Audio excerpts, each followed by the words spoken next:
नमस्कार, दूरदर्शन मेघालय में आपका स्वागत है, अभिनंदन है।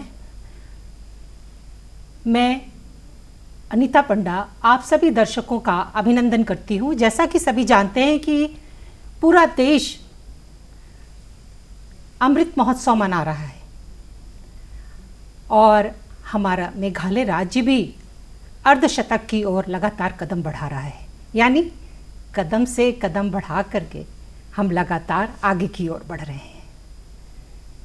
लेकिन इसके पीछे जो लोग थे जिन्होंने हमें आज़ादी की सांसें दी, एक खुशहाल जीवन दिया, एक नई विचारधारा दी, उमंग दी, उत्साह दिया, उसके पीछे कौन है हमें नहीं भूलना चाहिए। उनका बलिदान बेकार नहीं गया। हमें आज भी अपनी मिट्टी की सुगंध से जुड़े रहना चाहिए, क्योंकि हमारी धरती हमारी शान है। आओ सब मिलकर बढ़ाएं इसका मान। और जैसा कि हम सब एक हैं, जब एक होंगे तो भारत श्रेष्ठ होगा। कश्मीर से लेकर कन्याकुमारी तक, राजस्थान से लेकर के पूर्वोत्तर की सीमा तक, रेगिस्तान हो, बरसते बादल हों या फिर सागर की लहरें हों, ऊंचा हिमालय हो, नई नई रंगों में, नए नए तरंगों में, नई भाषा और अलग अलग संस्कृतियों में बधा हुआ हमारा भारत पूरे विश्व में अपूर्व है। आज इसी को ध्यान में रखते हुए हम आगाज़ करते हैं काव्य गोष्ठी का, जो कि बहुभाषी है। और इस काव्य गोष्ठी में भाग लेने वाले जितने भी कवि और कवयित्री हैं, उनकी विशेषता ये है कि वे अपनी मातृभाषा में तो कविताएं लिखते ही हैं, साथ में दूसरी अन्य भाषाओं में भी कविता लिखते हैं। और आज आप इस काव्य गोष्ठी का आनंद उठाएं और आपका परिचय मैं कराती हूँ। सबसे पहले आप मिलिए एस्टरसन से, जो कि खासी भाषी हैं और हिंदी में भी कविता लिखते हैं और खासी में भी लिखते हैं। उनके बाद आप हैं शबरी सरकार। आपका बहुत बहुत स्वागत है एस्टरसन और शबरी सरकार जी, और जो कि बंगला भाषी हैं लेकिन आपको हिंदी में कविता सुनाएंगी। और उसके बाद आप हैं रीमा जोशी जी, जो कि नेपाली भाषी हैं और हिंदी में भी रचनाएं करती हैं, लेकिन आज ये अपनी माटी की कविता सुनाएंगी। और हमारे सामने बैठे हुए हैं डॉक्टर सुनील कुमार शाह, जो कि बंगला में कविता सुनाएंगे लेकिन हिंदी में भी सुनाते हैं, संथाली में लिखते हैं। ये बड़े ही मिट्टी के साहित्यकार हैं, वरिष्ठ हैं। वरिष्ठ इनकी उम्र पे मत जाइए, विचारों में वरिष्ठता है, लेखन में वरिष्ठता है। और बड़े ही आदर के साथ हम आप सबका इस काव्य गोष्ठी में अभिनंदन करते हैं, स्वागत करते हैं। धन्यवाद। आइए सबसे पहले मैं आमंत्रित करती हूँ एस्टरसन को अपने काव्य पाठ के लिए। मेरे जो पहली कविता है वो खासी भाषा में है और इसका शीर्षक है यंगस्कम हलातन राय, जिसका हिंदी शब्द है कि अपने मूल को भूलना नहीं चाहिए। तो ये मैंने इसलिए ये कविता लिखा क्योंकि अभी कुछ दिन पहले 122वां उद्घाटन दिन है संस्थापना दिवस है, संस्थापना दिवस है संघासी संगठन का। जी जी। तो कविता इस प्रकार है जी। लन्यम लारुकम बंगिनक्सा लसंग या संघासी कलंग बरा छिस्पा आरफु आर्सनम संघासी कलाकंजा बन्यादा या कन्यम उखुन खसी बरा खनरिंगुट किरुश्लोर चंकारी आरफुलाई नाइविंग खतफ्रा खनाइफ खंडाई किसंग या संघासी लंगशुआ मनशुआ किहिका यंगी बंगिन या बूट या कारिती। बहुत अच्छे। तिब्रिव तिबलाई तिबकुर तिबखा कमाया का हक बट ई जलदे बट परा खसी खरा चिहिकाई कन बकी आई हफी हंगा बंगिन बूट यकी हदु मंता खनातंग की ओंग नदु मंशुआ यलानियम रुकम बंगिन फिरा हतो ngidang bat se yaki menta Henry ya ka rong phong ngiya ro ban pertasla. Desang khasi kan hadu menta kahikai ya jingem khasi nela yang lama sang khasi haman ki jaka ya hok tenrai bakan yada. Yala kilum kiwa bekentang Henry menta ngiklet ngiwat dok kendang yari nang wei ngi ai kanam jing i laka jong ngi penja nakasnam lum shlong lum sopet benang kiyang sakhi ban penni kidak kishen batjing sakhi lasang ya kasang khasi jongi bakan penne yala riti rengkau ubasa hakilum kentang kiyai mi sang khasi dei kabapet bakmi hakliar ulum sopet nang bangin yami sausirtong saisisin kin i desang khasi hadu menta kabahikai ya jingem khasi paka kin yang kilama ka sang khasi haman ki jaka ya yala ka hok tenrai bangin phira saisisin pat hadu menta saisisin pat hadu menta longkme longpa bat ki samla ni deban sarong ya jingnela bat jing paka ngin mi sekhmat ya ka hok banyada khublai sangkusnam baisispa arfuar khublai sangkusnam baisispa arfuar wat ailat ki weiken penram yang jaj kum ki khan riu kiru kraw yang jaj kum ki khan riu ngut kiriu kraw yala perkhat khasi saisisin ngin pen kraw yala perkhat khasi saisisin ngin pen kraw. बहुत अच्छे और उस पे जो है आपने पूरे सेन खासी संस्था की स्थापना दिवस पे जो है काव्य की रचना की। मैं एक बात अपने दर्शकों को बताना चाहूँगी कि जब गुलामी की जंजीर में ये प्रदेश भी जकड़ा हुआ था उस समय जो थे जो अंग्रेज़ थे ब्रिटिश शासक जो थे उन्होंने बहुत सारी खासी रीति रिवाजों पर पाबंदियां लगा दी थी, उनसे तीर छीन लिए थे। तीरंदाजी जो कि इनका जो है पारंपरिक वो है अस्त्र और हथियार है और बहुत सारे ऐसे रीति रिवाज बंद से कर दिए गए थे। उस समय ये सेन खासी संस्था एक ऐसी थी जिन्होंने अपने वजूद के लिए अपनी विचारधारा के लिए एक साहसिक कदम उठाया और जिसमें से कि केवल कुछ सदस्यों के द्वारा जो है 16 सदस्य थे जिसके साथ ये संस्था की स्थापना हुई और आज अपनी मूल विचारधारा के साथ और इतने उच्च मानवीय मूल्यों के साथ ये जीवित है परंपरा और निरंतर इसमें वृद्धि भी हो रही है। जबकि किन्हीं कारणों से विचारधाराओं में परिवर्तन बहुत तेजी से हुआ लेकिन आज ये जीवित है, सिर्फ सेन खासी संस्था को ही इसका श्रेय देना चाहिए। जबकि पूर्वोत्तर के अनेक कबीले जो थे अनेक विचारधाराएं थी जो उनके मूल विश्वास था धर्म था वो मिट से गए हैं, वो इतिहास का विषय बन गए हैं। बहुत सुंदर प्रस्तुति थी, आपको बहुत बहुत बधाई हो। धन्यवाद। अब मैं आमंत्रित करती हूँ शबरी सरकार जी को आपकी कविता के लिए। नमस्कार। हमारा देश अनेकता में एकता का देश है। भाईचारा, देशभक्ति, बंधुत्व, अच्छाई ये सब हम भारतीयों की पहचान है। तो आज मेरी कविता का शीर्षक है हमारी यही पहचान। सूनी आंखें, सूना आंगन, बेरंग सिंदूर, फौलादी जिगर, तिरंगे में लिपटे देख अपना लाल, माँ चीख चीख कर कहती बार बार, होते अगर मेरे और लाल निछावर, करती उनको भी तेरे चरणों में माँ हर बार। बहुत खूब। आंसुओं को पहना बेड़िया, पत्नी करते हुए सलाम कहती, बच्चे पिता की राह चलेंगे, देश पे मरेंगे और मिटेंगे।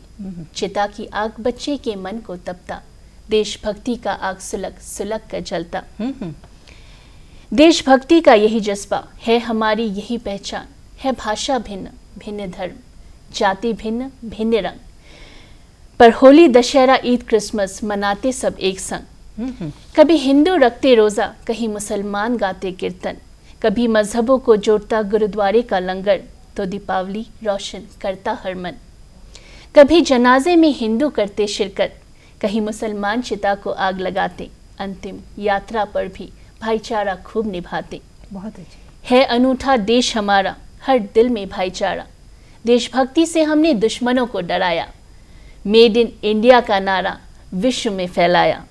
अच्छाई का संदेश देश विदेश ही क्या, चांद और मंगल ग्रह तक पहुंचाया। बहुत धन्यवाद। बहुत सुंदर, बहुत सुंदर, बहुत ही भावपूर्ण कविता। जैसा कि हमने कहा कि हमारे इस आज़ाद वातावरण को के पीछे जो है बहुत सारी कुर्बानियाँ हैं, कुछ लिखित हैं और कुछ जो है लिखित नहीं हैं, जिनके ऊपर उल्लेख मात्र भी नहीं मिलता, लेकिन उनकी कुर्बानियाँ व्यर्थ नहीं गईं। और वसुधैव कुटुंबकम का नारा ही हमारा जो है सनातन धर्म का नारा है, सभी पूरा विश्व हमारा है। बहुत ही सुंदर, अभिनंदन आपका, बताइए। अब मैं रीमा जोशी जी को आमंत्रित करती हूँ उनके काव्य पाठ के लिए। ये नेपाली में आपको कविता सुनाएंगी। नमस्कार।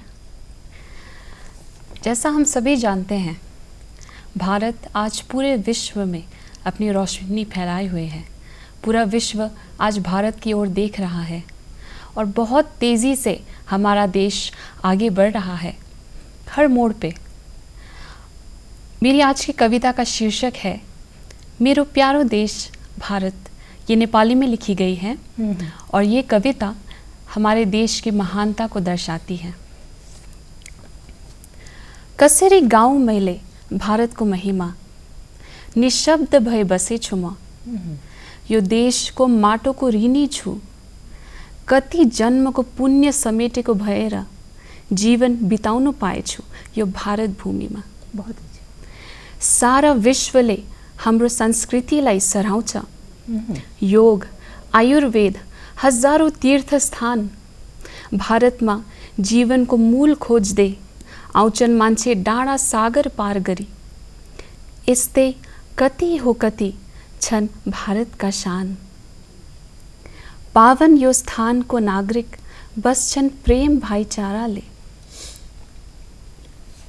पूरबदेखि पश्चिम, उत्तरदेखि दक्षिण, जता पनि हेरे छ सबैको बोली अति आचरण अति प्रिय।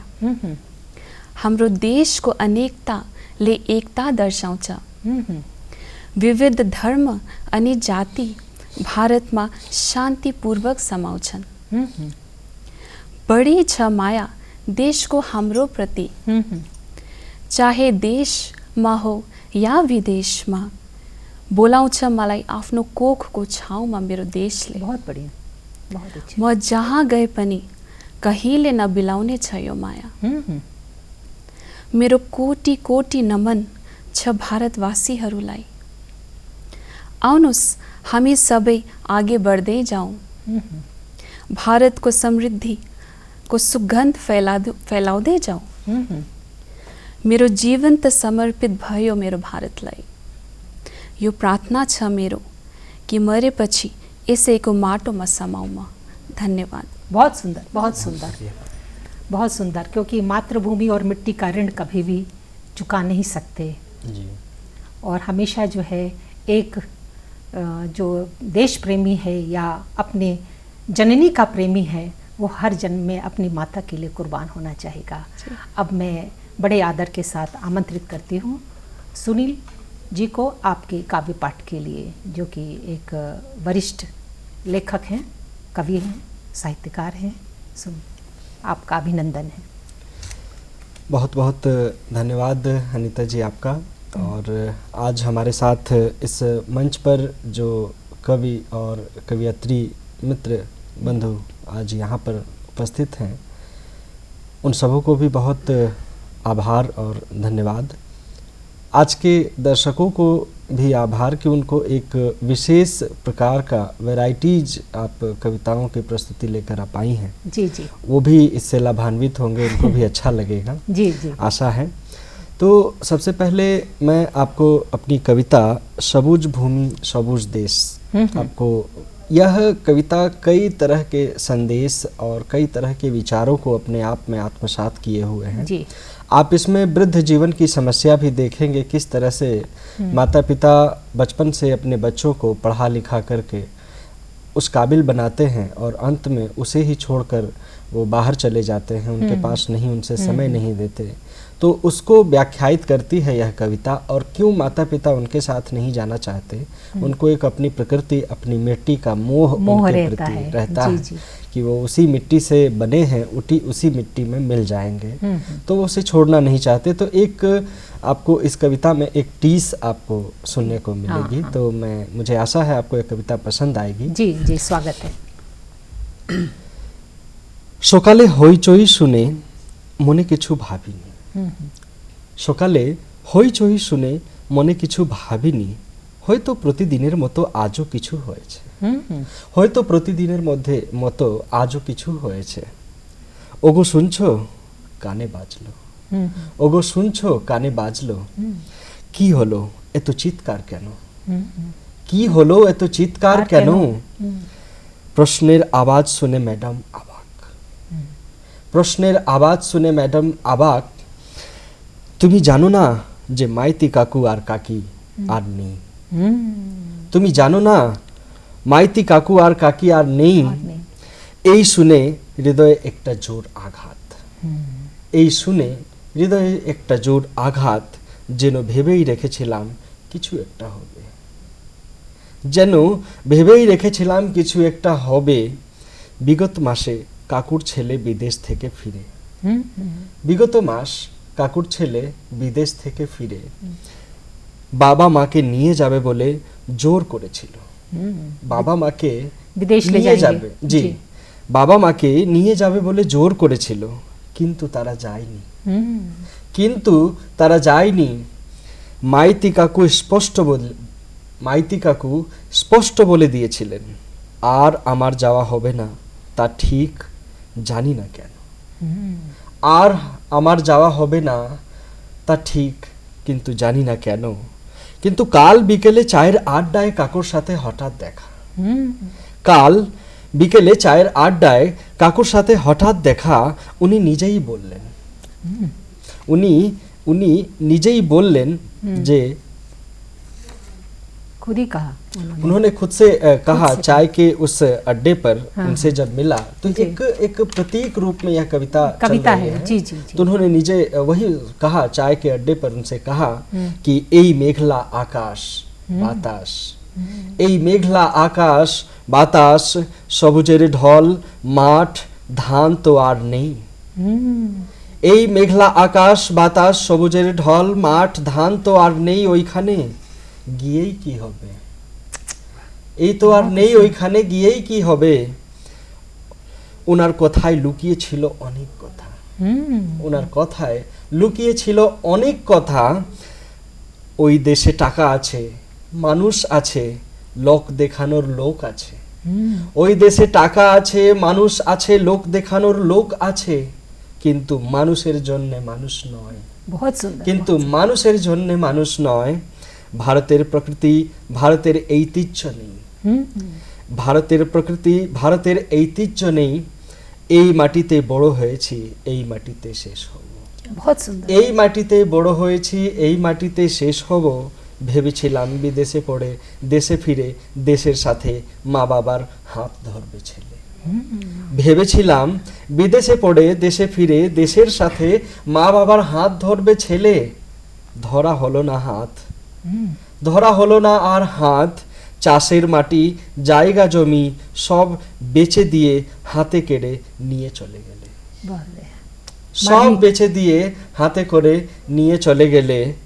এই হলো যে মাইতি কাকু আর কাকি তুমি কেন যে চলে গেলে, बहुत सुंदर, এই হলো যে মাইতি কাকু আর কাকি তুমি কেন যে চলে গেলে। वाह, बहुत बहुत धन्यवाद। बहुत बहुत सुंदर। तो मतलब यह मिट्टी का प्रेम, और साथ में जैसा कि आपने कहा कि जी। एक वृद्ध माता पिता की जो अंतर्दशा का वर्णन किया जी। है, अपने संवेदना का धरातल ऐसा होता है कि कभी कभी शब्द जो है मौन हो जाते हैं।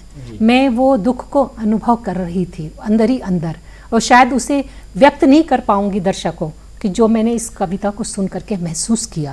बस मैं इतना कहूँगी कि जननी जन्मभूमिश्च स्वर्गादपि गरीयसी, जननी और जन्मभूमि स्वर्ग से भी बढ़ करके है। जब वो हमारे पास नहीं होती तब हम उसका मूल्य समझते हैं। बहुत बहुत आभार और बहुत बहुत अभिनंदन, बधाई आपकी सुंदर कविता के लिए। धन्यवाद। अब मैं पुनः जो है एस्टरसन को आमंत्रित करती हूँ अपने दूसरी काव्य पाठ के लिए। धन्यवाद मैम। ये जो मेरी दूसरी कविता है वो हमारे यहाँ जयंती हिल्स के एक स्वतंत्र सेनानी के ऊपर मैंने लिखा है, जिन्होंने हमारे देश के लिए न कि सिर्फ खासी या फिर जयंतिया लोगों के लिए बल्कि पूरा भारत देश के लिए अपने बलिदान दिया है। उनका नाम है क्यांग नांगबा और इस कविता का शीर्षक है क्यांग नांगबा उनोंग आई मनसीम, जिसका अर्थ है क्यांग नांगबा जो हमें प्रेरणा देते हैं या फिर उत्साह देते हैं हमें काम करने से पहले। तो कविता इस प्रकार है। स्वागत है। Nyau pesan senam lakot ya ke jinglat luj. Nyau pesan senam lakot ya ke jinglat luj. Hau senam kat praspa nrupuar kyang nang ba ulaong. Shuaban pasi ya u hayang musyang. Lada ka kli chunga kanok syakaman. Lada ka kli chunga kanok syakaman. Kari chungi kan lat luj hapok spa senam. Balada ka kli chunga kanok syakadiang. Balada ka kli jonga kanok syakadiang kari jongi kan jai long merau barok serta kahok kasi kentin kayang rasong hadin prapusan snem ngyo sensyar la de hari la jong kahok kasi kentin kayang rasong hadin prapusan snem ngyo sensyar yala de hari la jong kyang nangba uriflor bayang ha kahok kyang nangba uriflor uyang bayang ha kahok Banyalam ya kirusrul umi na lesen tuksiar upan lakahok laipenat kiding ukhet kum kidak kimi laipenat kiding ukhet kum kipenat kimi lawat laste bad ukhnam karente lawat laste bad ukhnam karente mi ukundap senrang imai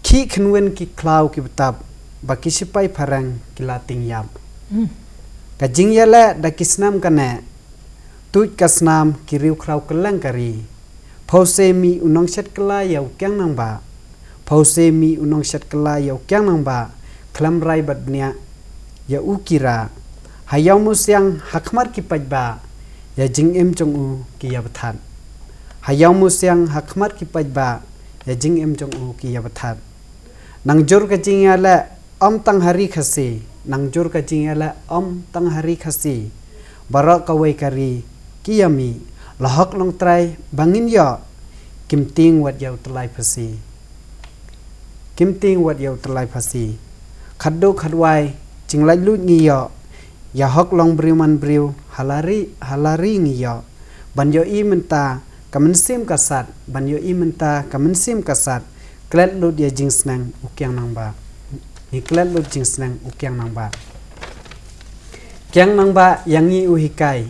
Kyang nangba yangi uhikai. Yang joj wat buri yakasap. Yang joj wat buri yakasap. Omdon red crow ban peni lakasap. Omdon red crow ban peni lakasap. Nong rep ula ban yalam. Nong hikai ula ban yalam. Kena samla kila ban yalam. Kentai senrang kila ban yalam. Da jing sauret bat jing senya ngila ban thom wat yakisya da jing sauret bat jing sanya ngila ban thom yakisya lahak long briu man briu ban yada uhikai yangi menta banam klet yakatanrai uhikai yangi menta kyang nangba phide ukhlur kari kyang nangba phide ukhlur kari om tang hangne kumju kelang kari India jongi om tang hangne kumju kelang kari India jongi urithor uburam utip yapi Uritor uburam utip yapi balai ngin klet mangi pihikai ru yangi banyada lariti dostor khnang bajaj benru jongi kenam sa tang hakidor khnang bagajaj benru jongi kenam sa tang hakidor banyang yala yakakam bamman jingla ben jingla kha bat jing penistom ya urit uria ka bamman pihikai banyala persa yakine Omban supet perman pihikai banyala persaya kane omban supet perman pi ai mensim yangi ban kamaya kahok pi ai mensim yangi ban kamaya kahok kabadong kam hari jongi menta kabadong kam hari jongi menta tuken mau ya jihikai kilong shwa tuken mau ya jihikai jong kilong shwa Sasisin kari jongi, sasisin kari jongi. Kan pau ha perthai kum kasngi. Ladangi kan mau ya ukyang nang ba, ya jing slur jongu baka jing long rong ba. Ladangi kan mau ya ukyang nang ba, ya jing slur jongu ba jing long rong ba. धन्यवाद ma'am. बहुत सुंदर क्योंकि वो कियांग नंगबा जिन्होंने कि Jaintia hills में जो है अंग्रेज़ों के विरुद्ध अपने पारंपरिक अस्त्र शस्त्रों के द्वारा जो है अंग्रेज़ों के विरुद्ध लड़ाई की और वो वहाँ पर अंग्रेज़ उनको उनके ऊपर उनके जीते जी उसको उस अधिकृत नहीं कर पाए। हाँ जी। ये हमारे ऐसा नहीं था कि स्वतंत्रता संग्राम की जो आग थी वो केवल बड़े बड़े शहरों में थी, बल्कि जनजातियों ने, जनजाति जो समुदाय थे उन्होंने भी उसके विरुद्ध आवाज़ उठाई थी और इस प्रकार से अपना बलिदान दिया था। और अब मैं शबरी जी को आमंत्रित करती हूँ अपनी दूसरी कविता के पाठ के लिए। आमंत्रित। मेरी दूसरी कविता सरहद के आसपास की कविता है। हम इंसान जब सरहद पार करते हैं गलती से तो इंसानों को पकड़ लिया जाता है, जासूस बोला जाता है, जेलों में बंद रखा जाता है, कई साल बीत जाते हैं, कभी कभार ज़िंदगी बीत जाती है, जेलों से निकल नहीं पाते। कभी कभी मछुआरे गलती से सीमा किसी दूसरे देश की सीमा के पास पहुंच जाते हैं, तभी उन्हें पकड़ लिया जाता है, कहा जाता है वे जासूस हैं। तो मेरी कविता सरहद पार करने वाले उन इंसानों के नाम पे है कि अगर हम इंसान ना हो के पक्षी होते तो शायद ये सब हमारे साथ ना होता। शीर्षक है पंछी घर लौट आया होगा। सरहद पार करके भी कोई पंछी सही सलामत अपने घर लौट आया होगा। न लगी होगी बेड़िया उसके पैरों में, सरहद पार जो उसने किया होगा। न गए होंगे उसके पर काटे, न काल कोठरी में धकेल गए उसके मुंह पे कालिक पोथे। न पानी की अदृश्य सीमा लांघते मछुआरों जैसा जेल में कई महीने कई साल उसने बिताया होगा। न गलती से सीमा लांघने पर जासूस बता उसे यातनाओं ने घेरा होगा। न शारीरिक मानसिक कष्टों ने उसे टुकड़ों टुकड़ों में बिखेरा होगा। सरहद पार करके भी कोई पंछी सही सलामत अपने घर लौट आया होगा। होते हम भी पंछी तो बेरोक टोक सरहद पार करते। बहुत अच्छे। दोस्ती और इंसानियत की मिसाल बना सही सलामत अपने घर को लौट आते। बहुत अच्छे, धन्यवाद। बहुत अच्छे, बहुत ही अच्छा, बहुत ही सुंदर और बहुत यथार्थ है। अक्सर हम ऐसी खबरें सुनते रहते हैं कि जो अब निरपराधी लोग जो हैं वो जासूस के घोषित कर दिए जाते हैं और इन्हें बड़ी मानसिक शारीरिक प्रताड़ना दी जाती है। बहुत ही सुंदर, आभार आपका। अब मैं जो है क्रम को थोड़ा आगे बढ़ाते हुए मैं सुनील जी को आमंत्रित करती हूँ उनके काव्य पाठ के लिए। तो अब कविता का विचार थोड़ा सा अलग किया जाए, थोड़ा सा परिवर्तित किया जाए। जी जी। तो अब एक जनजातीय आदिवासी एक विद्यार्थी की दुख और उसकी तकलीफ अभाव में किस तरह उसने अपनी पूरी पढ़ाई की और किस तरह से खेत में काम करने जाते वक्त उसकी इज्जत लूट लिए जाते हैं, उसको जान से मार दिया जाता है 2 वक्त की रोटी के लिए। वो पूरा का पूरा आपको चित्र इस कविता में आपको देखने को मिलेगा, आप इसमें देख पाएंगे। और इस कविता के माध्यम से एक और चित्र उकेरा गया है कि कैसे अभाव में हमारे देश में एक एक हीरा है जो आज वर्तमान समय में हमें उन्हें ढूंढ कर खोज कर निकालने की आवश्यकता है। जी जी। तो बांग्ला भाषा में ही यह कविता जी, है। स्वागत है। और इसका शीर्षक है फिरिए आना सम्मान। माध्यमिकेर फल बेरिয়েছে, माध्यमिक जो क्लास 10th का रिजल्ट निकला है, माध्यमिकेर फल बेरिয়েছে, छात्र छात्री एदिके ओदिके छूटছে। माध्यमिकेर फल बेरिয়েছে, छात्र छात्री एदिके ओदिके छूटছে। तेतुल डांगार बिशेन किस्कुर मेये, तेतुल डांगार बिशेन किस्कुर मेये पास करेছে माध्यमिक, फार्स्ट क्लास सेकेंड क्लास ना। पास करेছে माध्यमिक फार्स्ट क्लास सेकेंड क्लास ना, ग्रामे জেলায় प्रथम ना, गोटा राज्ये प्रथम হয়েছে। गोटा राज्ये प्रथम হয়েছে, সে নিজেও জানে না। से निजेऊ जाने ना, उसके पास भी इंटरनेट नहीं है, गांव में रहती है, वो उसको खुद भी नहीं पता है कि वो पूरे टीवी की व्यवस्था ही नहीं उसके पास, कि वो टॉपर है पूरे स्टेट भर में, वो उसने टॉप किया है। ग्रामे জেলায় প্রথম না, গোটা রাজ্যে প্রথম এসেছে, সে নিজেও জানে না। স্কুলের মাস্টার মশাইকে হেডমাস্টার মশাই পাঠিয়েছেন তার বাড়িতে। স্কুলের মাস্টার মশাইকে হেডমাস্টার মশাই পাঠিয়েছেন তার বাড়িতে। বাড়ির জায়গায় ফুস, ঘাসের ছাদ, গোটা 30 ইঞ্চ মাটির দেওয়াল। বাড়ির জায়গায় ফুস, ঘাসের ছাদ, গোটা 30 ইঞ্চ মাটির দেওয়ালের ঘর। দরজায় শিকল টেনে জোর করে বাজিয়ে ডাকলেন। দরজার শিকল টেনে জোর করে বাজিয়ে ডাকলেন, সুনিতা কিসকু, সুনিতা কিসকু। মায়ের সাথে ছাত্রীকে দেখে মাস্টার মশাই অবাক। মায়ের সাথে ছাত্রীকে দেখে মাস্টার মশাই অবাক। কালো হয়ে যাওয়া কাপড়, খালি পায়ে দুজন। মাস্টার মশাই বললেন, তুই রাজ্যে প্রথম এসেছিস, অনেক লোক আসবে তোকে সংবর্ধনা দিতে। অনেক লোক আসবে তোকে সংবর্ধনা দিতে। সংবর্ধনা কি হয় স্যার? সংবর্ধনা কি হয় স্যার? মাস্টার মশাই বলছে, ভালো ফলের জন্য তোকে সম্মান দেওয়া হবে। ভালো ফলের জন্য, রেজাল্টের জন্য তোকে সম্মান দেওয়া হবে। এত সময় যাওয়ার পর নেমে পড়ে তার দরজায় খবরের কাগজের টিভির রিপোর্টার বড় বড় ক্যামেরা নিয়ে। এত সময় যাওয়ার পর নেমে পড়ে তার দরজায় খবরের কাগজের টিভি রিপোর্টার বড় বড় ক্যামেরা নিয়ে। সব দেখে সুনিতার মুখ শান্ত, চোখের জল হুই হুই করে ভাসছে। সব দেখে সুনিতার মুখ শান্ত, চোখের জল হুই হুই করে ভাসছে। चोखेर जल जेनो बोले दीते चाहे, उसके जो आंख का जो उसके आंसू है वो शायद कहना चाह रहे हैं। चोखेर जल जेनो बोले दीते चाहे, संबर्धना थेके बेशी बड़ो आमार जन्ने, संबर्धना थेके बेशी बड़ो आमार जन्ने दुमुठो भात। बहुत संबर्धना थेके बेशी बड़ो आमार जन्ने दुमुठो भात।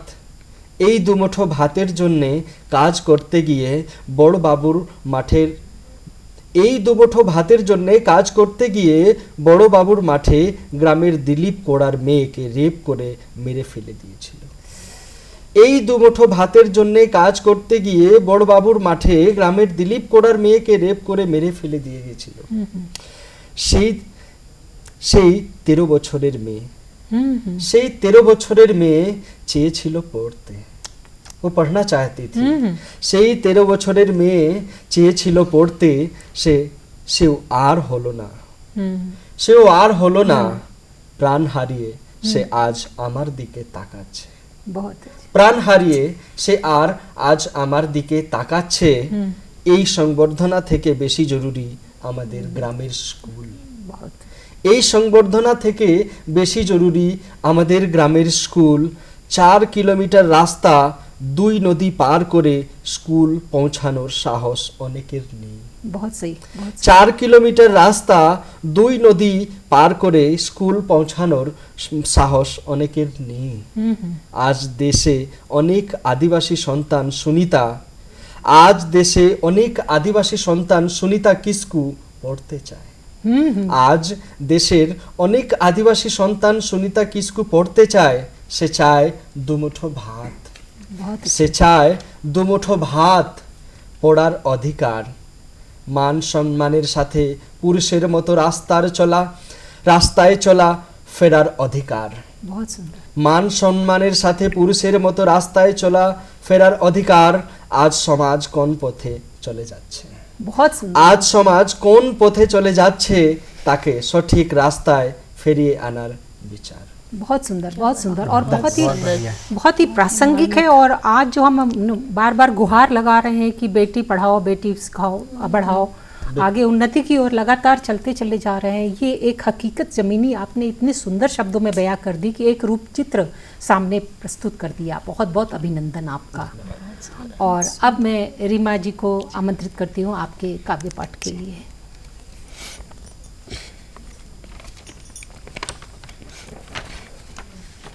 तो मेरी दूसरी कविता का शीर्षक है स्वतंत्रता को भेंट। ये कविता हमारी स्वतंत्रता पर आधारित है। हमारे स्वतंत्रता सेनानियों का बलिदान, उनकी माँओं का बलिदान, उनके परिवार का बलिदान। हालांकि मैं तो स्वतंत्रता संग्राम के बाद पैदा हुई, फिर भी मैं इसका मूल्य समझ सकती हूँ। स्वतंत्रता को मूल्य हामीले के बुझ्छौँ होला, स्वतंत्रता को मूल्य हामीले के बुझ्छौँ होला। आउनु सोधौँ उनलाई जसले लडे थिए त्यो घोर जंग, जिस माँले खोइथिन् आफ्नो सन्तान, जब छोडे कोही शहीदले आफ्नो प्राण। बहुमूल्य छ स्वतन्त्रता, यसलाई लागत नसोच्नु होला। सुस्केरी यो हावालाई मात्र नियति नसोच्नु होला। कहिले आफ्नै देशमा बसेर दास बने थियौँ हामी, कहिले आफ्नै देशमा बसेर दास बने थियौँ हामी। जब घरका भेदीको अक्षमतालाई बढ्यता मानि रहेथ्यौँ हामी। कसरी भुलाऊँ हामीले जलियानवाला बाग, जहाँ देशको पवित्र माटो रगतमा बही गयो। तब क्रूरताले आफ्नो सीमा लांगी गयो। अत्याचार गरेका मानुसहरूको खुट्टा ढोग्ने हाम्रै आफ्नै पनि त थिए। भारतको समृद्धता अनि सम्पन्नता देखि लुट्नु आएका थिए। तर थिएन तिनीलाई अन्दाजा, तर थिएन तिनीलाई अन्दाजा भारतवासीको साहसको। यो देशमा श्रीरामले रावणलाई पराजित गरेका हुन्। यो देशमा श्रीरामले रावणलाई पराजित गरेका हुन्। यहाँ पाँचौं पाण्डवले सो कौरवलाई हताशित गरेका हुन्। यहाँ पाँचौं पाण्डवले कौरवलाई हताशित गरेका हुन्। कति दुखदायी थियो होला त्यो छालाको घाउ, त्यो फाँसीको फन्दाले कतिलाई मौन बनाइसकेको थियो। क्रान्तिकारीका आत्मालाई ललकार्ने मानुसहरूले आखिर अहिंसाको आगे हार मानि गए। आउनु सधैँ मनाऊ हामीले उत्सव स्वतन्त्रताको, आउनु सधैँ मनाऊ हामीले उत्सव स्वतन्त्रताको। न भुलाऊँ कहिले हामीले शहीदहरूको बलिदान। बहुत अच्छा। कोहिनूर हामीले खोए तापनि, कोहिनूर हामीले खोए तापनि आफ्नो संस्कृति र सभ्यतालाई कहीँ नखौँ हामीले। मलाई गर्व छ मेरो भारतमा, मलाई गर्व छ मेरो भारतमा। यसै देशको छोरी हुँ म। नमन छ मेरो सबै भारतवासीहरूलाई, बहुत सुंदर। नमन छ मेरो सबै भारतवासीहरूलाई। लहराओस् तिरंगा सधैँ हाम्रो, रहोस् अमर सधैँ भारत यो हाम्रो। धन्यवाद। बहुत सुंदर, बहुत सुंदर। और चलते चलते मुझे लगता है काव्य गोष्ठी का जो अंत में जो सभी को नमन करती रही, तो मेरी औपचारिकता आपने पूरी कर दी। और बहुत ही सुंदर कविता कि हमारी भारतीय संस्कृति जितनी प्राचीन है उतनी नवीन है। और जब ऐसे विचारधारा वाले लोग, हम लोग जो नागरिक हैं, हमेशा अपनी संस्कृति के प्रति इतने जागरूक हैं, तो ये कभी मिटेगी नहीं। क्योंकि हम अपने, अगर संस्कृति नहीं तो हमारा अस्तित्व नहीं, हमारा देश नहीं तो हमारी पहचान नहीं। कि विश्व में हमारा विश्व विजयी भारत प्यारा आगे बढ़ेगा। और इसके साथ मैं आप सभी कवि वृंदों का बहुत बहुत आभार और अभिनंदन भी देती हूँ और व्यक्त करती हूँ, बधाई देती हूँ कि आपने इतनी संवेदनशील कविताओं का पाठ किया कि कभी कभी मेरा मन चाह रहा था कि मैं कुछ बोलूं, लेकिन शब्द मौन हो जाते थे। लेकिन दर्शकों, आपको भी ऐसी अनुभूति ज़रूर हुई होगी, क्योंकि जब मिट्टी की बात आती है तो मिट्टी जैसी खुशबू कहीं नहीं होती। इसके साथ ही अब ये काव्य गोष्ठी समाप्त होती है और इसके साथ मैं सबसे पहले एस्टरसन को, शबरी जी को, रीमा जी को और डॉक्टर सुनील को धन्यवाद ज्ञापन करती हूँ, हार्दिक धन्यवाद देती हूँ कि आपने अपने सुंदर सुंदर रचनाओं से देश के गौरव का, देश के में की संस्कृति का और कई समस्याओं का भी उल्लेख किया कि किस तरह से हम इसका समाधान करके और भी आगे अपने देश को ले जा सकते हैं। तो दर्शकों, इसके साथ ही मैं अनीता पंडा आपसे विदा लेती हूँ। आपसे फिर मुलाकात होगी किसी और कार्यक्रम के लिए। तब तक के लिए आप सब स्वस्थ रहें, खुशहाल रहें और अपना ख्याल रखें और साथ ही देश का अमृत महोत्सव में सोत्साह भाग लें और हमारे मेघालय के लिए भी शुभकामनाएं दें, क्योंकि वो अपने 50वें साल पर सफ़र कर रहा है। नमस्कार।